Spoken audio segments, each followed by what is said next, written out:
अस्सलाम वालेकुम बच्चों, कैसे हो आप लोग? ठीक हो बच्चों? आप लोगों के साथ जो मैं टॉपिक शेयर करने लगा हूँ वो है हमारी 10th क्लास की केमिस्ट्री चैप्टर नंबर 11 और टॉपिक का नाम है diversity and magnitude of organic compounds. बच्चों इस टाइम मैं इसके अंदर 4 पॉइंट्स आपके साथ शेयर करने वाला हूँ जो बहुत ज्यादा इंपॉर्टेंट है। बच्चों इस टाइम हमारे अगर हम पीरियोडिक टेबल को गौर से देखें तो हमारे पीरियोडिक टेबल में जो एलिमेंट्स में मौजूद हैं वो हैं तकरीबन 118। मींस सिर्फ 118 एलिमेंट्स हमारे पीरियोडिक टेबल में मौजूद हैं। इसके अलावा और भी डिस्कवर हो चुके हैं, लेकिन जो हमारा मॉडर्न पीरियोडिक टेबल है उसके अंदर एलिमेंट्स की जो तादाद है वो स्टूडेंट्स कितनी है? 118। लेकिन जब हम ऑर्गेनिक कंपाउंड्स की तादाद को, इकसाम को हम देखते हैं तो हमारे पास ऑर्गेनिक कंपाउंड्स की जो तादाद है वो बहुत ज्यादा है और वो है तकरीबन more than 10 millions organic compounds. तो जब हम इन दोनों चीजों को कंपेयर करते हैं तो हमारी बात समझ से बाहर है कि एक तरफ इतने थोड़े से एलिमेंट्स हैं और दूसरी तरफ सिर्फ ऑर्गेनिक कंपाउंड्स की तादाद, इनऑर्गेनिक को तो छोड़ो ना, सिर्फ और सिर्फ ऑर्गेनिक कंपाउंड्स की तादाद मोर देन 10 मिलियंस है। तो हम फिर सोचते हैं कि क्या ऐसी वजह है जिसकी वजह से ऑर्गेनिक कंपाउंड्स इतनी ज्यादा तादाद में हैं। तो बच्चों ऑर्गेनिक कंपाउंड्स की इतनी ज्यादा तादाद, उनकी इतनी ज्यादा एग्जिस्टेंस की जो वजह है वो आपकी बुक में 4 रीजन बोलता है कि जी ये वो 4 वजूहात हैं जिसकी वजह से हमारे पास ऑर्गेनिक कंपाउंड्स वावा तादाद के अंदर मौजूद हैं। और उनकी पहली रीजन है, उसका नाम है कैटिनेशन।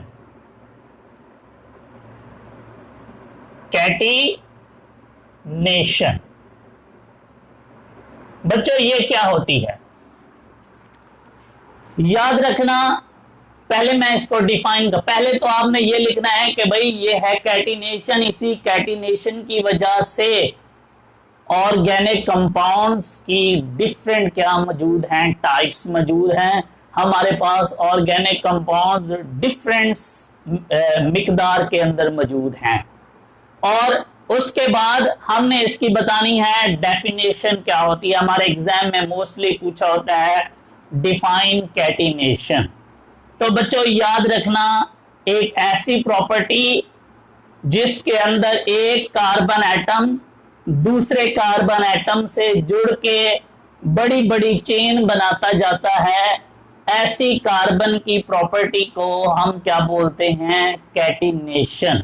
लाइक ये देखो, ये एक कार्बन, ये दूसरी कार्बन, ये ऐसे जुड़ गई, ये तीसरी कार्बन, और इसी तरह ये क्या होते हैं? जुड़ते जाते हैं। और इनकी इस जुड़ने की एबिलिटी को, लिंक होने की एबिलिटी को बच्चों हम क्या कहते हैं? कैटिनेशन। तो सबसे पहले अगर हम इसको डिफाइन करें तो हम कहते हैं जी कि the self linking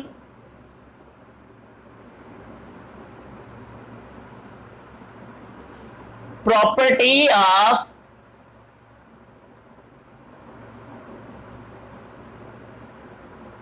carbon atom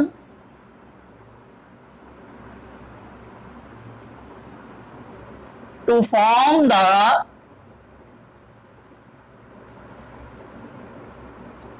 long chain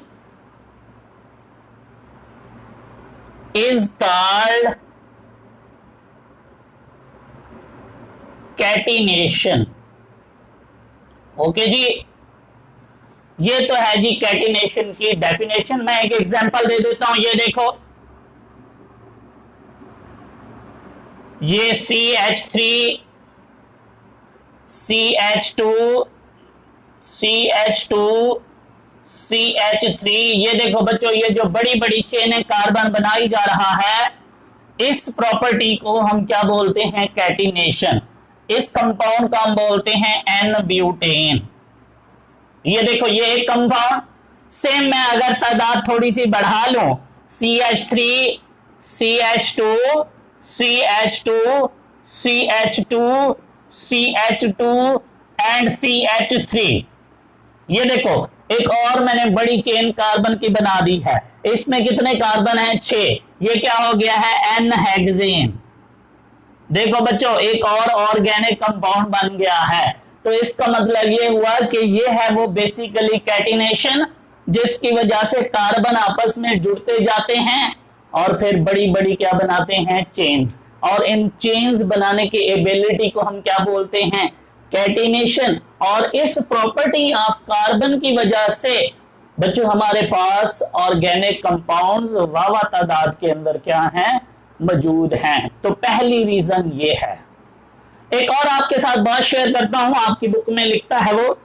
बच्चों ये देखो, ये कार्बन तो ऐसे मिलके बड़ी बड़ी चेन्स बना रहा है, जबकि अगर आप पीरियोडिक टेबल में कभी आपका जाना हुआ हो तो वहां गौर से आप देखो तो बच्चों अगर हम जाएं पीरियोडिक टेबल के 4th ए ग्रुप में,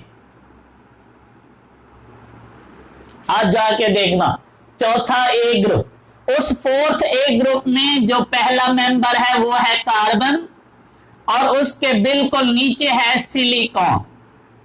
ठीक है बच्चों, आपकी बुक में लिखता है, कहता है कि आमतौर पे हमने ये सुना है कि जो एक ग्रुप के मेंबर होते हैं उनकी प्रॉपर्टीज क्या होती हैं? सेम। अगर यही बात मानी जाए कि इनकी प्रॉपर्टीज सेम होती हैं, तो फिर जैसे कार्बन मिलकर बड़ी बड़ी चेन्स बना रहा है बच्चों, वैसे सल्फर को भी सिलिकॉन को भी चाहिए कि वो भी मिलके क्या करे? बड़ी बड़ी चेन्स बनाए। लेकिन कार्बन तो ऐसे क्या करता है? जुड़ता जाता है, उसे कोई मसला नहीं होता। लेकिन बच्चों यही काम जब सिलिकॉन करने लगता है ऐसे, तो उसकी ये वाली जो चेन होती है ये टूट जाती है। ऐसे क्यों है? क्यों सिलिकॉन मिलके बड़ी बड़ी चेन्स नहीं बना सकता, या क्यों सिलिकॉन के अंदर ये प्रॉपर्टी मौजूद नहीं है और क्यों कार्बन के अंदर मौजूद है? तो बेटा गौर से देखो, मैंने कहा कार्बन ऐसे जुड़ता जाता है, उसको जोड़ने वाला कौन है? ये carbon carbon single bond. Means ये बॉन्ड ही बेसिकली वजह है कि कार्बन कार्बन मिलके तो बड़ी चेन्स बना रहे हैं, लेकिन सिलिकॉन सिलिकॉन मिलके बड़ी चेन्स नहीं बना रहे। तो याद रख लो, आज हमेशा वो वाला एटम्स आपस में जोड़ के बड़ी बड़ी चेन्स बना सकता है जिसका बॉन्ड स्टेबल होगा। तो अगर आपसे कोई भी पूछे कि बताओ कार्बन कार्बन के अंदर कैटिनेशन की प्रॉपर्टी मौजूद है, जबकि सिलिकॉन सिलिकॉन के अंदर ये वाली प्रॉपर्टी मौजूद नहीं है, तो आपने कहना है भाई कार्बन कार्बन का जो बॉन्ड है वो ज्यादा स्टेबल होता है as compare to silicon silicon. फिर वो आपसे ये भी पूछेगा कि भाई ऐसी क्या वजह है कार्बन के अंदर, जबकि दोनों तो वो सेम ग्रुप से बिलोंग करते हैं। कार्बन जो है वो ये वाली एबिलिटी रखता है, उसका बॉन्ड स्टेबल है, उसकी बॉन्ड की स्ट्रेंथ ज्यादा है, उसको तोड़ने के लिए ज्यादा एनर्जी चाहिए, जबकि सिलिकॉन के बॉन्ड को तोड़ने के लिए कम एनर्जी चाहिए, वो कम स्टेबल है। ऐसे क्यों है? तो बच्चों आपने उसको एक बात बतानी है, वो ये है एटॉमिक साइज। आप 9th क्लास में पढ़ चुके हो कि जब आप ऊपर से नीचे आते हो तो एटॉमिक साइज किसी भी ग्रुप में इंक्रीज होता है।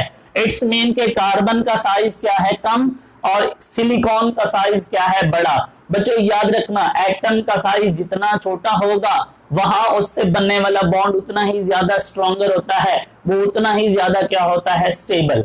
इसलिए हम कह सकते हैं कि कार्बन कार्बन मिलके बड़ी बड़ी चेन इसलिए बना लेता है क्योंकि कार्बन का एटॉमिक साइज क्या होता है? कम, जिसकी वजह से उससे बनने वाला जो बॉन्ड होता है वो ज्यादा स्टेबल होता है, उसकी ज्यादा स्ट्रेंथ होती है, उसको तोड़ने के लिए हमें एनर्जी भी क्या चाहिए? ज्यादा। जबकि सिलिकॉन सिलिकॉन का जो एटम है या सिलिकॉन जो एटम है बच्चों वो क्या होता है? उसका एटॉमिक साइज बड़ा होता है, उसके बनने वाला जो बॉन्ड होता है वो ज्यादा स्टेबल नहीं होता, उसको तोड़ने के लिए कम एनर्जी चाहिए, इसलिए सिलिकॉन सिलिकॉन मिलके बड़ी बड़ी चेन्स नहीं बना सकता, जबकि कार्बन कार्बन मिलके बड़ी बड़ी चेन्स बना सकते हैं। तो बेसिकली कार्बन के पास ये वाली खसूसियात इस कैटिनेशन की वजह से बच्चों वो क्या कर रहा है, बहुत सारे कंपाउंड्स बनाने में हमारी हेल्प कर रहा है, जिसकी वजह से हमारे ऑर्गेनिक कंपाउंड्स की तादाद मोर देन 10 मिलियंस है। तो पहली वजह ये थी, जिसकी वजह से हमारे टॉपिक का नाम भी यही है कि भाई इतनी ज्यादा तादाद में इतनी डिफरेंट किस्म के ऑर्गेनिक कंपाउंड्स हमारे पास कैसे आ गए। तो उसकी पहली वजह क्या है, कैटिनेशन है। चलते हैं इसकी दूसरी वजह पे। बच्चों सेकंड वजह है आइसोमरिज्म। आइसोमरिज्म बच्चों ये एक ऐसा प्रोसेस होता है, गौर से सुनना, ये भी इंपॉर्टेंट डेफिनेशन है, जैसे ये डेफिनेशन इंपॉर्टेंट है। आइसोमरिज्म बच्चों ऐसा प्रोसेस है जिसके अंदर जो कंपाउंड्स होते हैं उनके मॉलिक्यूलर फार्मूला तो क्या होते हैं, सेम, लेकिन उनके अंदर अरेंजमेंट ऑफ एटम्स या उनके जो स्ट्रक्चर फार्मूले होते हैं बच्चों वो क्या होते हैं, डिफरेंट, जिसकी वजह से हम कहते हैं कि ऐसे कंपाउंड्स क्या कहलाते हैं, आइसोमर्स। और ये वाला फिनोमिना, ये वाला प्रोसेस क्या कहलाता है, isomerism. Means the compounds which have same molecular formula but different structure formula are called isomers, and this phenomena is called isomerism। दोबारा गौर से डेफिनेशन सुनो।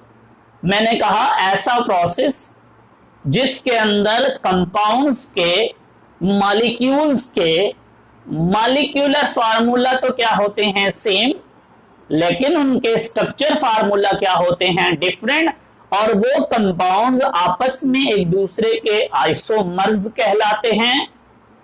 और ये वाला फिनोमिना, ये वाला प्रोसेस क्या कहलाता है, आइसोमरिज्म। देखो गौर से, फॉर एग्जांपल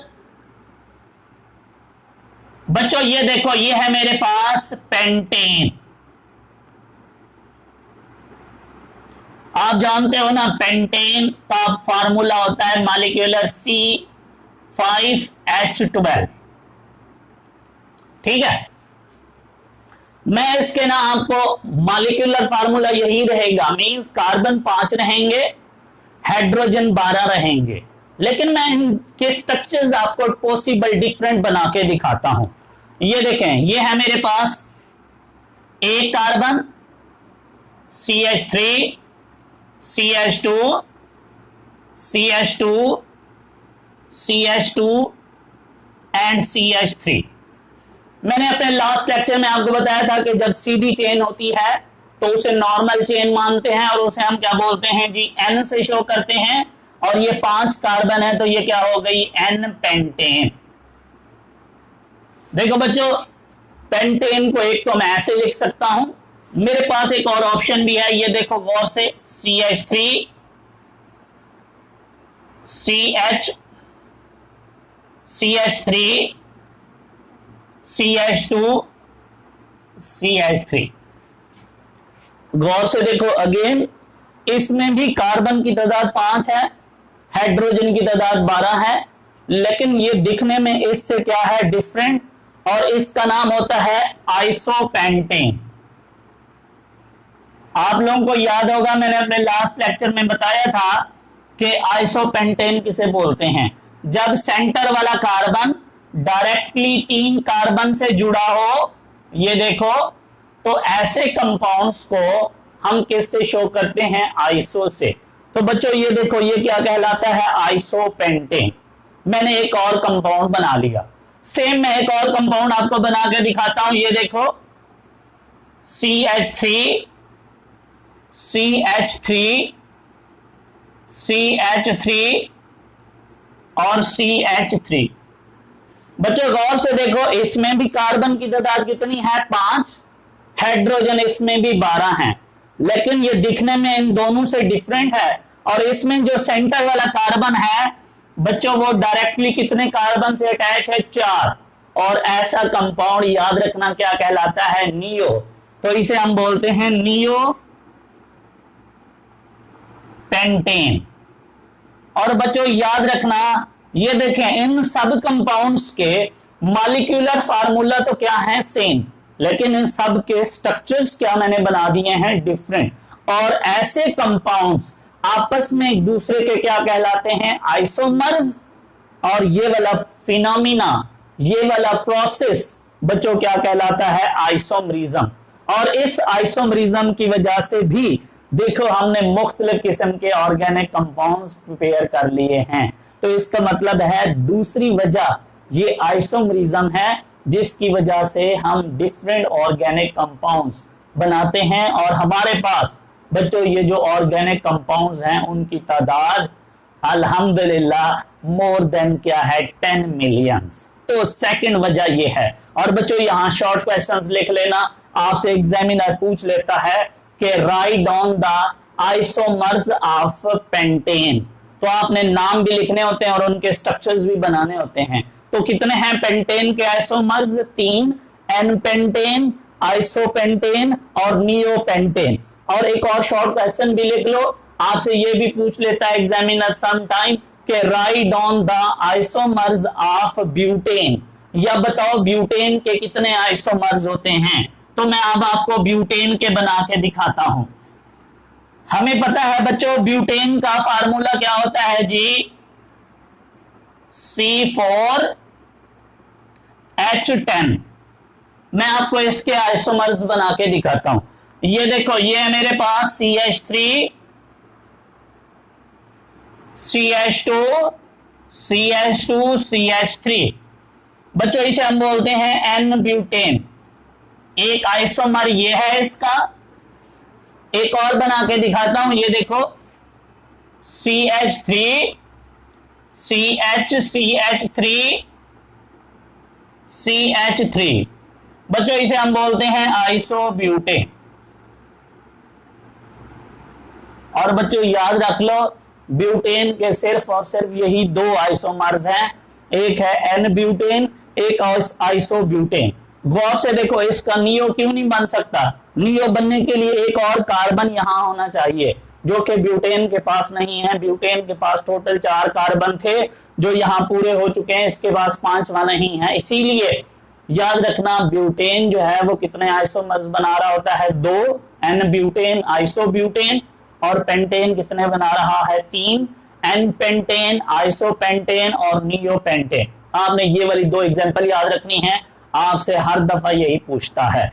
तो चलें जी, 2 वजह हमें पता चल गई हैं कि बेसिकली ये हैं वो 2 रीजंस जिसकी वजह से हमारे पास ऑर्गेनिक कंपाउंड्स की तादाद बहुत ज्यादा है। नंबर 3 पे आते हैं। ये वाली बात मैं ऑलरेडी आपको समझा चुका हूं। स्ट्रेंथ